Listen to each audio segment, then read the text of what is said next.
চাকচিক্য আমার পছন্দের তালিকায় ছিল না কখনো। আমি অতি সাধারণ, তাই অসাধারণ অভ্যস্ত হওয়া আমার স্বভাবে নেই। আমি গোলাপে নয়, বরং নাম না জানা বনফুলে বেশি আকৃষ্ট হই। আমার চোখ আটকে যায় রৌদ্র এবং গাছের পাতার লুকোচুরি খেলায়।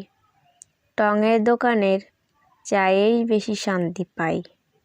আকাশে উড়তে থাকা একটা ছোট্ট ফড়িং, দেওয়ালের ফাঁকে চড়ুইয়ের উকিঝুঁকি, কবুতরের ঠোঁটে করে আনা খড়কুটো, গাছের শুকনো পাতা, শ্যাওলা জমা দেওয়ালের ফাটল থেকে ছোট্ট একটা লতার মাথাচাড়া দিয়ে ওঠা, বইয়ের পুরনো গন্ধ, আধখানা চিঠির খাম, ভাঙা কাচের চুড়ি, ছেঁড়া ম্যাগাজিন, বৃষ্টির ফোঁটার মাটিতে পতনের আনন্দ, চোখের শেষ সীমানার টিপ টিপ করে জ্বলতে থাকা তারা ইত্যাদি অতি সাধারণ জিনিস আমার খুব পছন্দের। আমি এগুলো খুব নিখুঁতভাবে দেখি। চোখ শান্তি পায় এতে, আমার মনও থাকে সতেজ।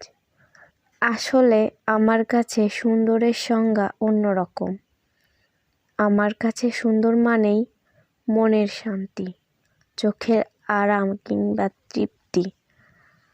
আমায় ভালো থাকার প্রতিটা কারণই আমার চোখে সুন্দর।